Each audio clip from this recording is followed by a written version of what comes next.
Alright, let's get through, guys. I'm starting with $1. Just this one single dollar. And my goal is to flip it into $1,000 with only 10 good winning trades. And I'll be risking everything on every single trade, guys. That's right. No baby my account in this series. If I lose this challenge, I just start over from scratch. Simple. But I'm not the only one who is trying to do this or who have done this before. I've watched so many guys on YouTube who have done the same thing, but I don't know if they're faking it, because me, I'm not faking mine. I'll be documenting everything on this channel from beginning to end. No faking here. This is the first episode, so watch out for the second, third, fourth, fifth, wherever it ends.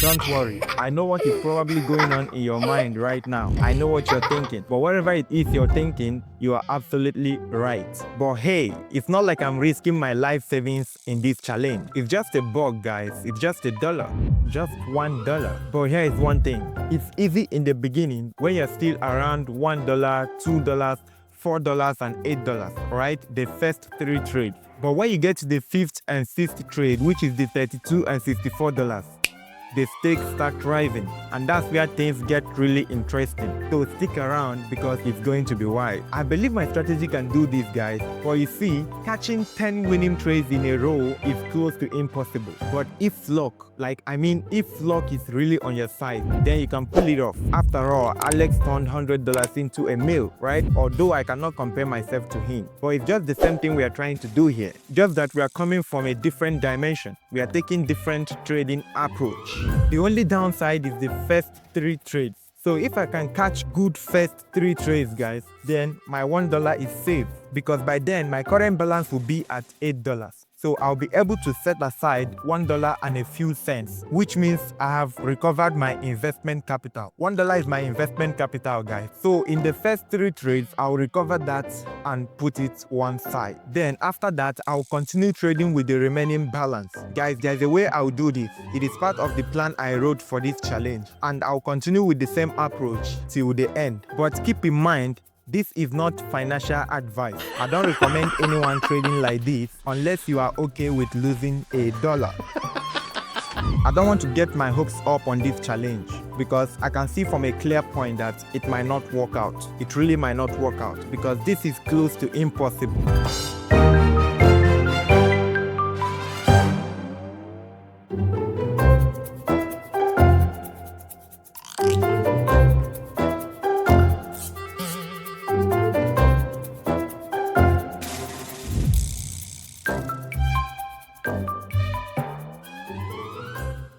Guys, it's just $1. So let's cut everything short and start the challenge. I don't need to be scared of losing $1. When you convert this into my country's currency, which is Nigeria, you'll get 1,700 naira. So 1,700 naira is nothing much. And if you check it very well, you will see that it's worth it.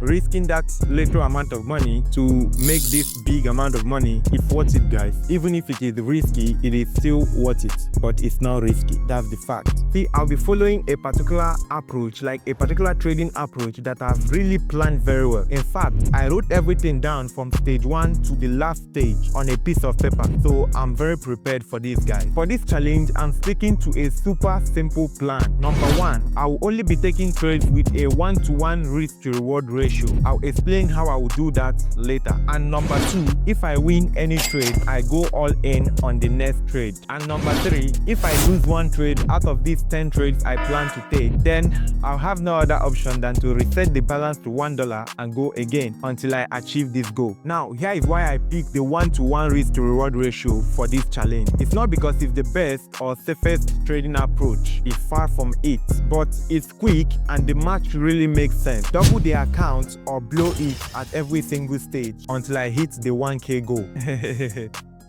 So guys, no need to talk too much, just get started already. I'll see you on the other side when I take the first trade. So these are the currency pairs I currently have on my watch list. Number 1 is GBP USD, number 2 is CAD JPY, and number 3 is AUD JPY. I am waiting to enter any one of these trades once opportunity presents itself. These are high probability trades, as you can see. Well, I don't know how you see it from your own point of view, but you are free to chat me up in the comments below. I will reply. Then look at these two nice and perfect trades I took this week. First is AUD/NZD. I caught this trade on Monday and it performed really well. I aimed for only one risk to reward ratio on this trade, as you can see, and it's because I was just flipping a small account. But I usually aim for 3-to-1 risk to reward ratio when I'm doing my normal trading, which had it been I held this trade for an extra 24 hours, it would have hit the 3-to-1 risk to reward ratio with ease, or even 4-to-1, but I didn't go for all that since 1-to-1 was the target. Next is this EUR/USD trade, which I caught today being Thursday. I just closed this trade before filming this video right now, and as you can see, this one also did perfectly well. In all my trades, I followed the same concept: spot a formation of a continuation pattern, draw my trend line, mark out the zone on the recent swing level, wait for the price to break and retest the zone, and then execute my trade from there. As simple as that. So this was a high probability trade, there is no doubt, and I think this trade still have room to move to the downside, so I'll just keep it aside while still watching it. These two trades combined make up 2 winning trades in a row, and if I had taken this trade for the purpose of this $1 to 1K challenge, it would have pushed me forward with only 8 trades remaining to get to the 1K target. But unfortunately, I still have 10 trades on the list waiting to eat me up.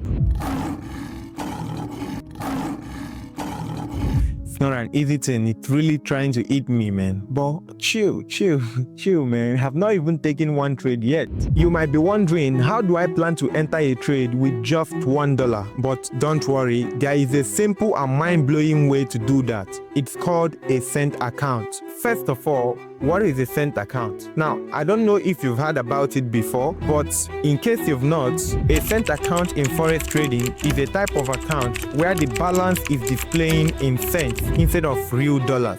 For example, if you deposit $10, your account balance will show as 1,000 cents, which will appear as 1,000 US dollars on your MetaTrader platform. Same thing when you deposit $1, it will also reflect as 100 US dollars on your MT4 or MT5 as well. It allows traders, especially beginners, to switch from demo to live account with little amount of real money while still experiencing live market conditions. It also helps professional traders who wants to test out their new trading strategy but doesn't want to do that on their main trading capital. And finally, it also helps account flippers like me. Wait, what?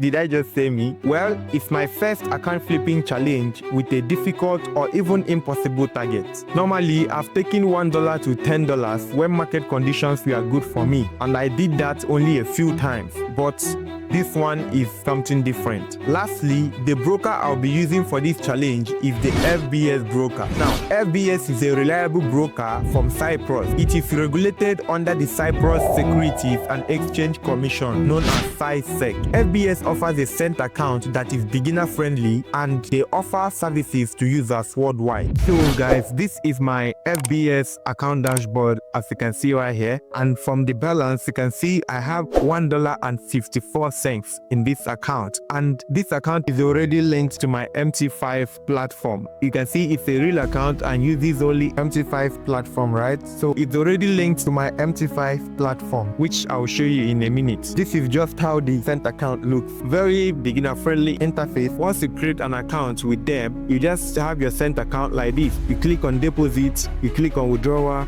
you just see everything on the dashboard, right? It's very simple and clear. Now let me switch to my phone and show you my MT5 platform. Link in the description. Alright guys, this is the account right here. This is my MT5 account, and my FBS cent account is logged in here. So as you can see, this GBP USD right here, as you can see, I have this sell limit order right here. As for those two trades I told you I caught, AUD/NZD and EUR/USD trade, look at the history of those trades right here. First of all, I deposited $1 on this account. Then I was trying to play with the $1. Then I entered a particular trade using too much leverage, and the account came down to $26. Then I flipped that $26 with this AUD/NZD. I flipped it back to $50 plus. Then from there I took another trade and the account came back to $154. $1 as you can see from this balance right here. So I'll start with $1 for this challenge, and the 50 cents will remain there. This is a cent account, so when you see $100 here, it means $1, right? When you see $100, it means $1. When you see $50, it means 50 cents. So this is a cent account, and it's the best account for you to play around with when you're doing this kind of stuff, because trading with $1 is too small, guys. So you cannot trade with $1 unless you are scalping on the 1 minute time frame with a normal account. If you are trading with an account which is not a cent account, then you will need like 1 minute time frame for you to start risking like 5 pips if you want to grow it, right? But if you want to trade with these normal higher time frame things, then you need a cent account. If you have $1 as your balance, you cannot trade with $1 on a higher time frame with a standard account apart from a cent account. So that's why it's the best account for you to do this kind of challenge. So guys, you can see it's a real account. As for this name you're seeing right here, this is my friend's name. He helped me verify this account because I created this account newly, right? So a friend of mine helped me verify it. Since I had some slight issues with my own verification, my ID have expired, and I can't wait for the process of renewing the ID before taking this challenge, right? I can't wait for that whole process. So, and again, I'm far from home, so I can't wait until I come back, then go and renew my card before I'll be able to verify my account.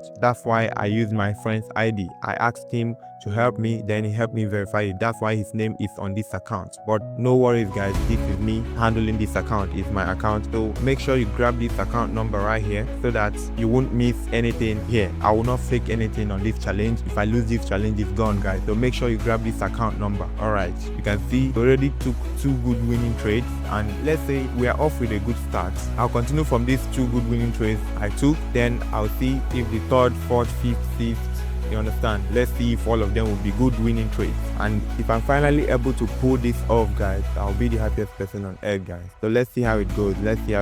I might click off this GBP USD trade right now. If it keeps wasting time without coming back to grab me, then I'll just click off the trade and wait for the CAD JPY. As you can see, this is the CAD JPY chart. I'm waiting for this one here, and I'm waiting for AUD JPY as well. These are the 2 pairs I'm waiting for.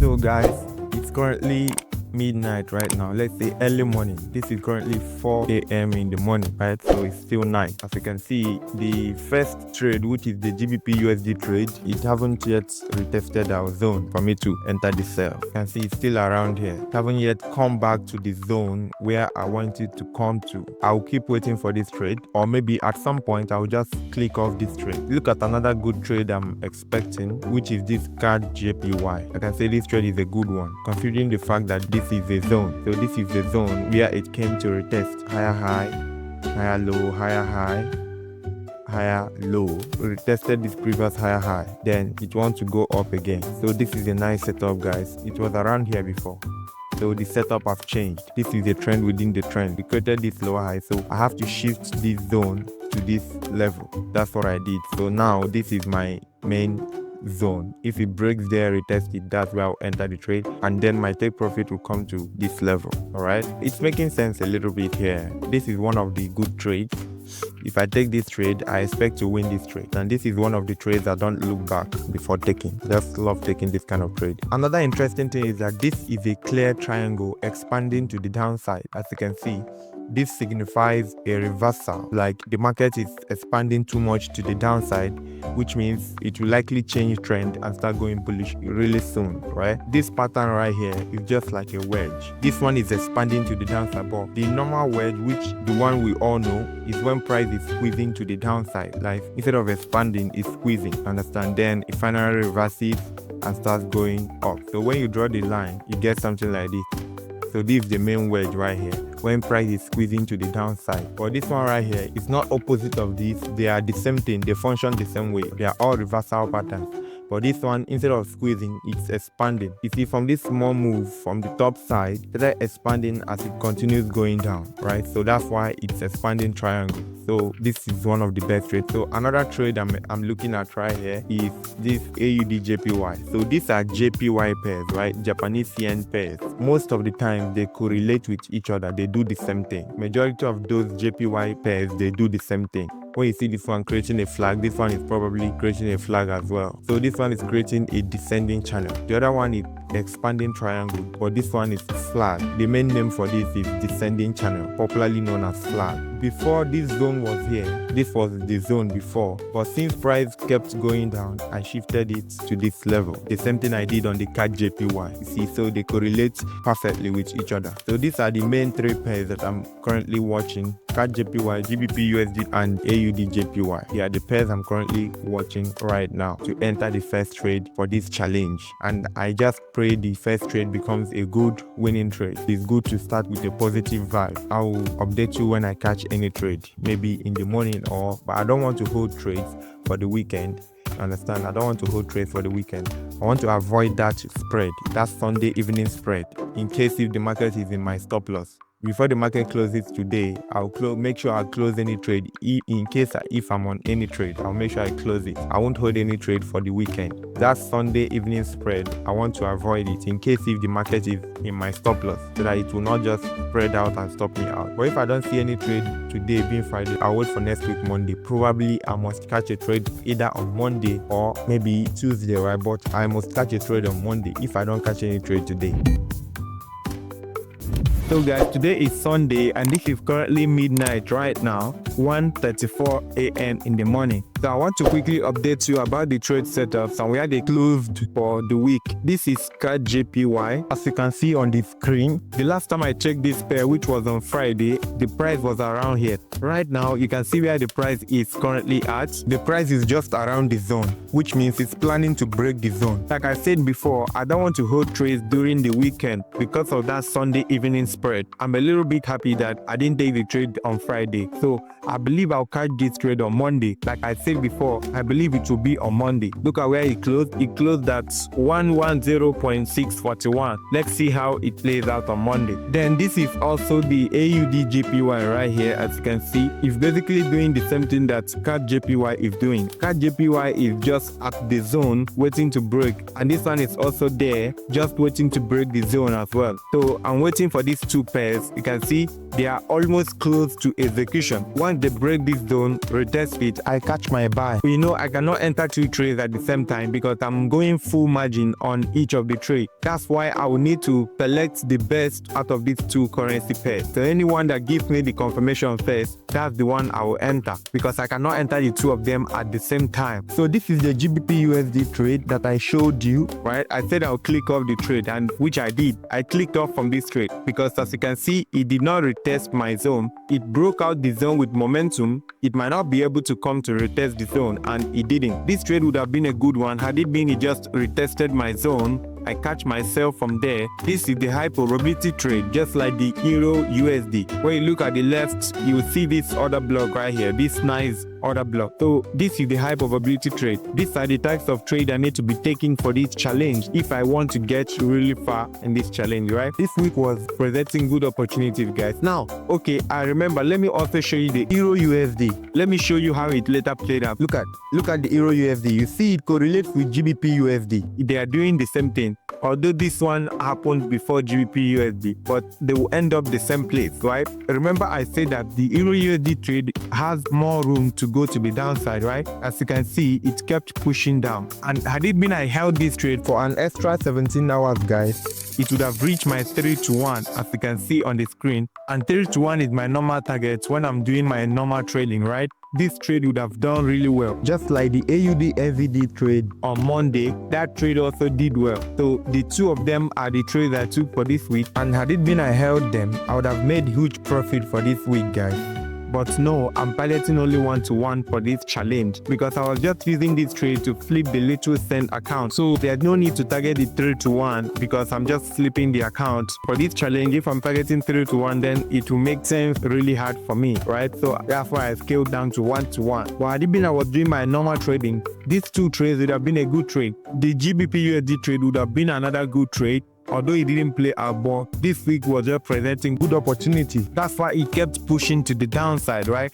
As you can see, I would have grabbed my 3-to-1 right there. I would have grabbed my 3-to-1. It can't be any better than this, guys. It can't be any better than this. You see, for this challenge, I'm not trying to have fun with this challenge or joking with it. No, I'm using this challenge to learn, guys. I'm using it to learn. Like, this is the learning process. I want to master my trading strategy very well, and I want to upgrade my trading level. I want to upgrade to a higher level, like even to the pro level. That's what I'm trying to do with this challenge. I'm not playing here. You can also do the same thing. It helps. You see, with this sent account, you can do anything you want. That's why it helps a lot. So with this challenge, I'm trying to do a lot of experiment with this challenge to master my own art and perfect my skills in this trading game. So I'm not playing, guys. And again, for the 10 trades I plan to take, it's not a must that I will get to the 10-to-1, right? I just set them as a game for me to play. So the first trade, the second trade, the third trade, and the fourth trade, they are the simplest parts, which the beginning side. But that doesn't mean it is simple. In the eyes of trading, any trade can be a loser. But I mean based on the size of the capital. That is what I'm trying to say. Based on the size of the capital. From the first trade, it will be at $2, right?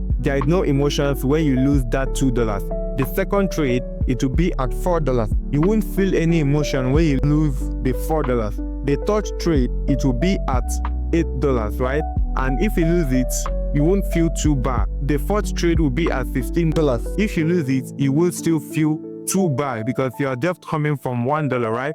But when you get to that $32, which is the fifth trade, I call them the fire numbers. Those two fire numbers, they are where everything starts getting interesting. So if you can cross those fire numbers, then you get to the crown numbers. From there, you can just maybe stop trading, withdraw your profits, or continue going, right?